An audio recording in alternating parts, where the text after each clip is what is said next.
एक ही कंपनी में काम करने वाले दो दोस्त होते हैं। दरअसल वो दोस्त एक ही गांव के, एक ही जगह के हैं, लेकिन वो लोग गुजरात में रह के अपनी नौकरी किया करते हैं और उनको जब भी छुट्टी मिलती है, यानी कि उनके जो छुट्टी होती है उसी दिन वो लोग इकट्ठे बैठते हैं और बस उनकी मौज मस्ती चल रही होती है। यहाँ पर वो लोग शराब आदि का सेवन भी करते हैं और दोनों दोस्त बड़े ही प्यार से वहाँ पर रहते हैं। दोस्तों, वो लोग अपनी अपनी पत्नियों को लेकर वहाँ पर रह रहे हैं, लेकिन यहाँ अब जैसे होली का त्यौहार आता है, दोनों दोस्त अपनी अपनी पत्नियों को अपने गांव यानी कि बिजनौर उत्तर प्रदेश में छोड़कर जाते हैं और बस अपनी ड्यूटी वहीं यानी कि गुजरात के भरूच में रहकर कर रहे होते हैं। दोस्तों, ये अब इन लोगों के बीच में यानी कि छोटा सा झगड़ा बन जाता है। वो झगड़ा इस प्रकार होता है कि एक दोस्त अपने दूसरे दोस्त से कह रहा होता है कि यार, अगर तुम्हें अपने वो फ़ोटो चाहिए तो तुम्हें कुछ ना कुछ देना होगा।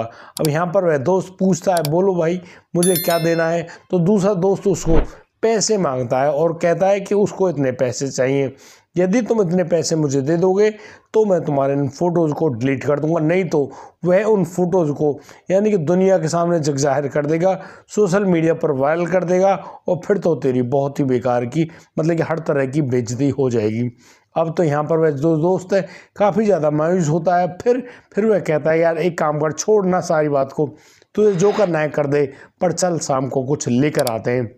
और अब वो दोस्त यानी कि शाम को जाते हैं ठेके पर और बहुत सारी शराब खरीद कर लाते हैं और वो दोनों अब उस कमरे में बैठ गए जहाँ पर वो लोग शराब का सेवन कर रहे हैं और पूरी रात शराब पीते हैं। लेकिन जैसे ही सुबह होती है, उस कमरे में से एक आदमी ही निकलता है, यानी कि एक दोस्त निकलता है और वह अपनी स्कूटी पर बैठता है और स्कूटी पर वह एक सीमेंट के कट्टे को रखता है और बस जाता है और एक नाले में फेंक कर आता है।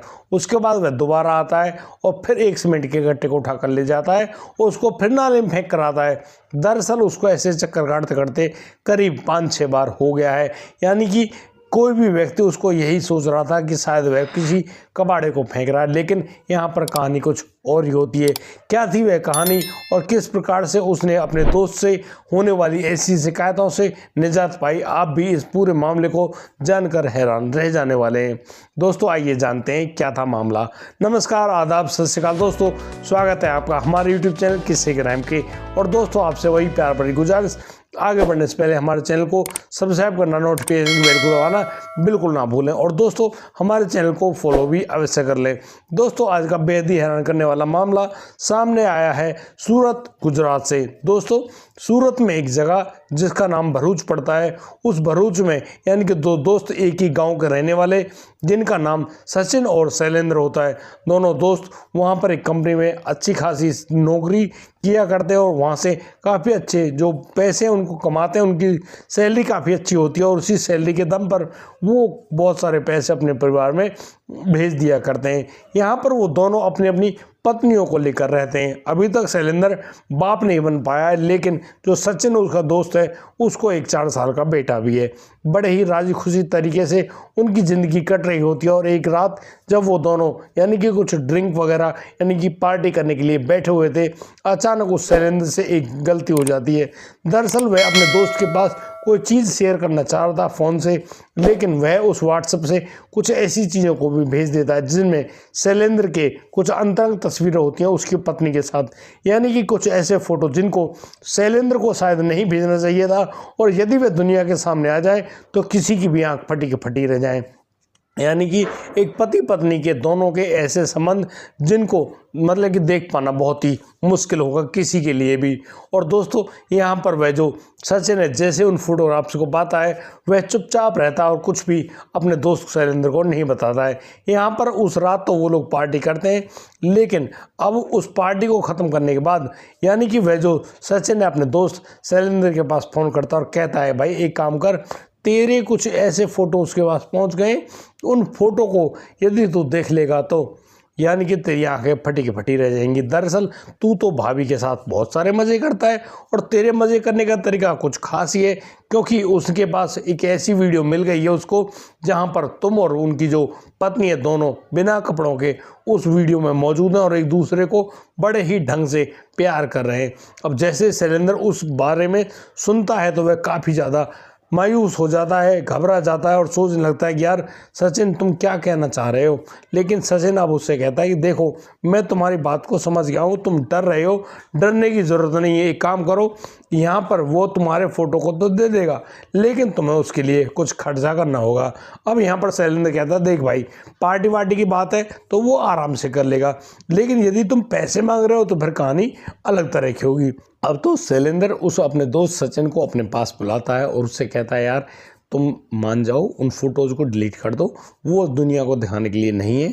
और तुम गलत कह रहे हो भाई, सोशल मीडिया पर वायरल कर दोगे, ये तो बिल्कुल ही होगी। यार तू मेरा दोस्त है, मेरे गांव का रहने वाला, लेकिन तुझको ऐसा काम नहीं करना चाहिए।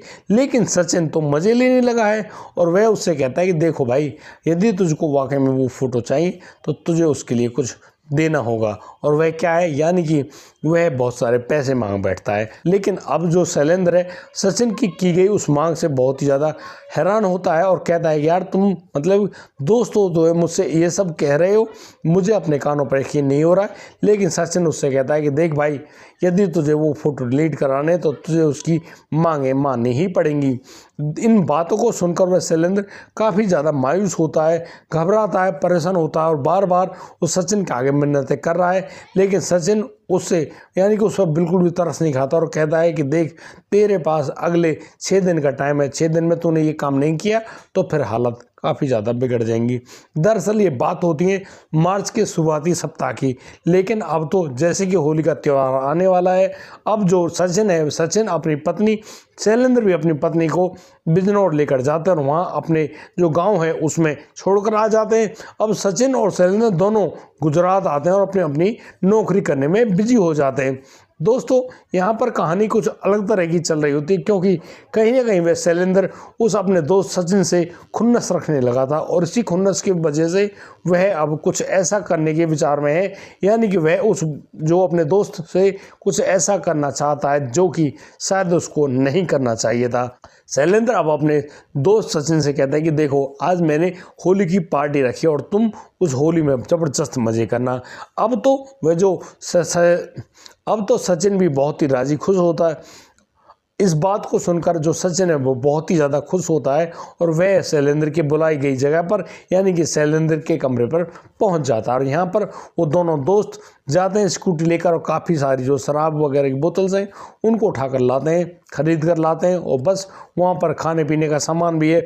और यहाँ ज़बरदस्त पूरी रात दोनों लोग यानी कि खूब छक्कर शराब पीते हैं। लेकिन दोस्तों जैसे ही सुबह होती है अब तो शैलेंद्र के कमरे से शैलेंद्र ही बाहर निकलता है। सचिन कहाँ पर गया उसके बारे में तो किसी को जानकारी नहीं है, लेकिन शैलेंद्र अपने सारे काम को करने के बाद वहाँ से लापता हो जाता है, यानी कि अपने गाँव बिजनौर लौट आता है। लेकिन वह सचिन कहाँ पर गया इसके बारे में किसी को कोई भी जानकारी नहीं है। अब तो दोस्तों हाल ही के दिनों में अब जो सुबह सुबह के दिन जब उन कुत्तों को कुछ अजीब सा नज़र आता है तो कुत्ते उस नाले में से एक कट्टे को खींच कर ला रहे होते हैं। दरअसल वे सीमेंट का एक कट्टा होता है और कुत्ते उस सीमेंट के कट्टे को फाड़ देते हैं और उस सीमेंट के कट्टे में से निकलता है एक इंसान का सर। जैसे ही वह बाहर निकला अब तो कुत्ते वहाँ पर बहुत ही ज़ोर से भौंकने लगे हैं और उस सबको अपनी जीभ से चाटने लगे हैं। अब इस पूरी स्थिति को वहाँ के जो राहगीर है वो देखते हैं, काफ़ी ज़्यादा हैरान होते हैं और बस पुलिस के पास फ़ोन कर देते हैं कि यहाँ पर एक कट्टे में से एक सर बरामद हुआ है। दोस्तों पुलिस तुरंत मौके पर पहुँचती है और बस उस सर को जैसे ही देखती है तो वह तो बहुत ही ज़्यादा हैरान है, क्योंकि कटा हुआ सर मिलना बहुत ही हिम्मत की बात भाई कि ऐसा क्राइम है। पुलिस भी सोचने पर मजबूर है, लेकिन वह देखती है कि यहाँ पर उस नाले में से एक और कट्टा पड़ा हुआ है। अब तो नाले में से उस दूसरे कट्टे को निकाला जाता है तो उस कट्टे में से एक आदमी का धड़ बरामद होता है। अब यहाँ पर पुलिस बड़ी ही हैरान है कि सर और धड़ तो मिल गए, बाकी अंग यहाँ पर नहीं मिल रहे। पुलिस अब वहाँ आसपास के जो नाले हैं उनमें सब में अपना सर्च अभियान चलाती है तो जगह जगह से कहीं से घुटना बरामद है, कहीं से हाथ बरामद है, कहीं से कुछ बरामद है, यानी कि शरीर के छोटे छोटे टुकड़े वो भी सीमेंट के कट्टों में पैक हुए उन नालों में पड़े हुए थे, यानी कि शरीर काफ़ी ज़्यादा गल चुका था। अब उस शरीर को जब इकट्ठा किया जाता है उसको फॉरेंसिक जाँच के लिए FSL की टीम बुलाकर उसको वहाँ भेजा जाता है। तो यहाँ पर जो फॉरेंसिक जो टीम है वह पुलिस को 2 सबूत बताती है, कहती है कि यहाँ पर जो व्यक्ति मारा गया है उसने हाल ही में रूट कैनाल कराई है, यानी कि आरसीटी कराई है। जैसे कि हमारे दांतों में बहुत ज़्यादा दर्द होता है तो उस समय जो रूट कैनाल की जाती है दोस्तों। और दूसरा सबूत होता है कि इस आदमी के दाहिने हाथ में एक टैटू गुदा हुआ है। अब तो पुलिस यहाँ हर एक जो डेंटल क्लिनिक है उसके पास जाती है और उनसे लिस्ट मांगती है कि हाल ही में जो रूट कैनाल की गई है उन लोगों की लिस्ट दीजिए। पुलिस के सामने एक लंबी सी लिस्ट आ जाती है और यहाँ पर पुलिस हर एक डॉक्टर को बुलाते हैं और उनसे पूछते हैं कि भाई इन लोगों में से ऐसे बताइए कि जिस आदमी के हाथ में टैटू लगा हुआ हो। यहाँ पर 3 नाम ऐसे निकल कर आते हैं जिनके हाथों में टैटू था। और दोस्तों उस टैटू को, जब उस टैटू का फोटो जो कि उस लाश से बरामद हुआ था, जब डॉक्टर को दिखाया जाता है तो वह डॉक्टर बता देता है कि हाँ यह सचिन नाम का एक व्यक्ति है जो कि उसके यहाँ पर आरसीटी कराने के लिए आया हुआ था। अब पुलिस उसकी इस बात पर गौर करती है और अब जहाँ पर सचिन रहता है वहाँ पर पहुँचा जाता है। लेकिन दोस्तों सचिन जिस कमरे में रहता है, जिस घर में रहता है, वहाँ पर लॉक लगा हुआ है। अब तो पुलिस और भी जानकारी ले रही होती है कौन इसका मकान मालिक है। उससे जब पूछा जाता है कि सचिन कौन है तो पता चलता है कि सचिन बिजनौर उत्तर प्रदेश का रहने वाला एक लड़का है और वह यहाँ पर रहता है। उसने अपनी बीवी को तो अपने जो गांव है यानी कि बिजनौर में भेज दिया है। दोस्तों पुलिस अब उसकी बीवी के पास फ़ोन करने के बारे में सोच रही है, लेकिन पुलिस रुकती है और सोचती है यदि किसी पत्नी को उसके पति के बारे में यदि ऐसी कहानी बताई जाए तो उनसे अपना आपा खो जाएगा, यानी कि वो बहुत ज़्यादा हालत बिगड़ जाएगी और कोई अनहोनी भी हो सकती है। इसलिए पुलिस अब निर्णय लेती है और सीधी पहुंचती है बिजनौर उत्तर प्रदेश उस सचिन के गांव में और वहां जाकर उसकी पत्नी से पूछा जाता है कि क्या तुमको मालूम है तुम्हारे पति सचिन कहां पर हैं। यहां पर वह पत्नी साफ शब्दों में बताती है कि वो भरूच में है और अपनी नौकरी किया करते हैं। लेकिन यहाँ पुलिस उससे जब आगे पूछती है कि तुम्हारी आखिरी बार उससे बात कब हुई, तो यहाँ पर वह पत्नी ठीक ढंग से नहीं बता पा रही होती है कि 10 दिन या 12 दिन पहले उसकी बात हुई होगी। लेकिन सचिन की पत्नी बताती है कि उसका जो छोटा भाई है उसके पास सचिन का एक मैसेज आया था। दरअसल पहले मैसेज में तो यह खबर थी कि वह अपनी पत्नी से तलाक लेना चाहता है और दूसरी खबर यह थी कि वह अब बेंगलोर जाना चाहता है। दरअसल उसकी एक नई कंपनी में जॉब लग गई, अच्छी खासी तनख्वाह भी मिलेगी। लेकिन इसके बाद ना तो उससे बातचीत हो पाई है और उसका फ़ोन भी स्विच ऑफ आ रहा है। यहाँ पर वह पुलिस जब उन लोगों को बताती है कि यहाँ पर सचिन की लाश बरामद हुई है तो जो सचिन की पत्नी और उसके भाई का पूरे परिवार में मतलब कि शोक की लहर दौड़ पड़ती है। सभी लोग दुखी है, रो रहे हैं, यानी कि बहुत सारी बातें हो रही हैं। लेकिन यहाँ पर वह जब सचिन की पत्नी से और ज़्यादा पूछा जाता है कि सचिन का कौन यार दोस्त है तो मालूम चलता है कि यहाँ सचिन का एक उसी के गांव का रहने वाला एक शैलेंद्र नाम का लड़का है जो कि इस समय उस बिजनौर में ही मौजूद है। अब पुलिस उस शैलेंद्र के घर में पहुंचती है और वहां से उस शैलेंद्र को बुलाती है। अब शैलेंद्र से जब बातचीत की जाती है तो यहाँ पर जो शैलेंद्र है वह अलग तरह की बयानबाजी कर रही है। पुलिस सोचती है कि यार शैलेंद्र से बात करी जाए कि वह भरूच जैसे शहर को, अपनी नौकरी को छोड़कर अपने गाँव में क्या कर रहा है। अब जैसे ही उससे यह बात सब पूछी गई तो वह जो शैलेंद्र है वह ज़्यादा देर तक अपने झूठ को बरकरार नहीं रख पाया और बस अब तो एक ऐसी सच्चाई बयां करता है जिस सच्चाई को जानकर सभी लोग हैरान रह गए। दोस्तों यहाँ पर शैलेंद्र बताता है कि जो सचिन नाम का लड़का है वह उसको उसकी पत्नी के साथ जो अंतरंग वीडियो उसके पास पहुँच गई थी उसको लेकर उसको बहुत ही ज़्यादा दुखी करता था और उससे काफ़ी सारे पैसे मांग करता था। उसके बार बार कहने पर भी सचिन उसकी बात नहीं मानता। अब तो वह जो लड़का है शैलेंद्र उस सचिन से बदला लेने की ठान लेता है और होली पर वह उस लड़के को बहुत सारी शराब पिलाता है और जब सचिन को बहुत ज़्यादा नशा हो जाता है और वह नशे की हालत में बेहोश सा लेट गया है, अब तो जो शैलेंद्र है वह उस धारदार हथियार को निकाल कर लाता है और उसके शरीर पहले तो उसकी धड़ से उसकी गर्दन को अलग करता है, यानी कि अब उसके एक एक अंग को काटता है। उसके बाद उनको अलग अलग सीमेंट के गट्टों में पैक करता है और बारी बारी से अपने घर से उस सब के टुकड़ों को अलग अलग कट्टे में डालकर लेकर जाता है और अलग अलग नालियों में उसको डंप कर देता है। दोस्तों शैलेंद्र जिस प्रकार से सारी सच्चाई को पुलिस के सामने बयान करता है, पुलिस अब ठीक ढंग से समझ जाती है कि हाँ शैलेंद्र ने ही अपने दोस्त यानी कि उस लड़के सचिन का मर्डर किया है। लेकिन दोस्तों यहाँ पर जो सचिन है, सचिन ने एक बहुत ही ज़्यादा ज़बरदस्त प्लान बनाया था। वह प्लान कुछ इस प्रकार से होता है कि पहले तो वह उस सचिन की हत्या ही कर चुका होता है, फिर सचिन के फ़ोन से सचिन के छोटे भाई के पास मैसेज करता है कि वह अपनी पत्नी से छुटकारा पाना चाहता है। दरअसल उसको उसकी पत्नी से तलाक चाहिए। लेकिन दोस्तों 2 दिन बाद वह अपने छोटे भाई के पास फिर मैसेज करता है कि वह बेंगलोर जा रहा है। दरअसल उसका एक दूसरी कंपनी में नौकरी लग गई है और वहाँ पर अच्छी खासी तनख्वाह भी मिलेगी। इन मैसेज को करने के बाद वह उस लड़के सचिन के फ़ोन को तोड़कर नाली में फेंक देता है और अब वह उस सचिन के जो ATM है वहाँ उसको अपने पास रख लेता है। और अब वह ट्रेन से यानी गुजरात से दिल्ली आ रहा होता है और दिल्ली में जो ट्रेन होती है उस ट्रेन के जो सीट है उस पर जानबूझकर उस सचिन के ATM को वहाँ पर रख देता है और उसके साथ और उस ATM के साथ एक कागज़ की पर्ची पर उसकी पिन लिखकर भेज रख देता है। दोस्तों यानी कि यहाँ पर उस शैलेंद्र ने इस प्लानिंग को किया था कि जो उसकी सिम है वह कहीं और है, यानी कि फ़ोन है वो किसी और जगह पर है और यहाँ पर जो भी उस ATM को कार्ड को उठाएगा उसको स्वैप करेगा, पैसे निकालेगा कोई भी चोर वगैरह। तो अब यहाँ पर जैसे ही पैसे निकलेंगे यानी कि एक अलग लोकेशन होगी और उसने उस लड़के सचिन की लाश को कहीं और जगह डंप किया है। यानी कि उसकी प्लानिंग तो बिल्कुल अलग थी, लेकिन वह जो शैलेंद्र अपने दोस्त की हत्या करने के बाद उस बात को उस राज को ज़्यादा देर तक अपने अंदर नहीं पचा पाया और उसने सारी सच्चाई उगल दी। दोस्तों जिस प्रकार से उस शैलेंद्र ने अपने दोस्त की हत्या करने के बाद जो भी प्लान बनाया वह सोच रहा था कि शायद वह बच जाएगा, लेकिन अब पुलिस की तो मार ही कुछ और होती है, उसकी पूछताछ करने का तरीका ही कुछ और होता है।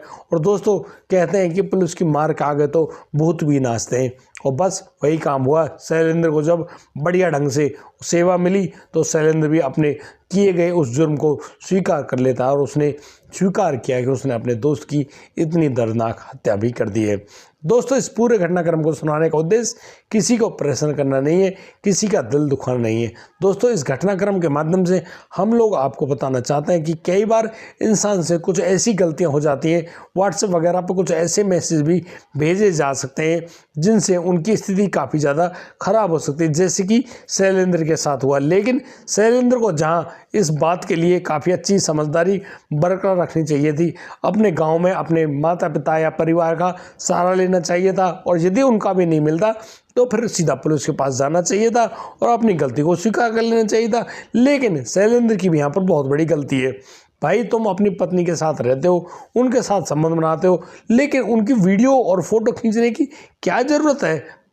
बिल्कुल भी नहीं। लेकिन तुम लोग क्या दिखाना चाहते हो? अपनी पत्नी के साथ संबंध बनाओ, उनके साथ अंतरंग फोटो खींचो। भाई इससे आपकी जो बुद्धि जो क्षमता है वो वाकई में बहुत कम नज़र आती है। आपने सही निर्णय लेकर पहले गलती करी, फिर दोबारा उन वीडियोज़ को अपने दोस्त के पास भेज दिया और लास्ट में अपने दोस्त की इस प्रकार से जान ले ली। और हाँ बिल्कुल उस लड़के यानी कि सचिन की भी गलत बात थी। भाई किसी के भी इस प्रकार के फोटोग्राफ अगर आपके पास आ गए तो आप उनको ब्लैकमेल करेंगे, ये तो निहायत ही गलत है। किसी भी आदमी को इस प्रकार के गंदे काम बिल्कुल भी अपने हाथों में नहीं लेने चाहिए, क्योंकि इनके परिणाम बहुत ही ज़्यादा बुरे और ख़तरनाक होते हैं। दोस्तों आज के लिए सिर्फ इतना ही। अब दीजिए मुझे इजाज़त, मिलता हूँ कल, लाता हूँ एक और अनोखा मामला। तब तक के लिए आप बढ़िया रहें, बेहतर रहें, अपना और अपने परिवार का बखूबी ख्याल रखते रहें। जय हिंद, जय भारत।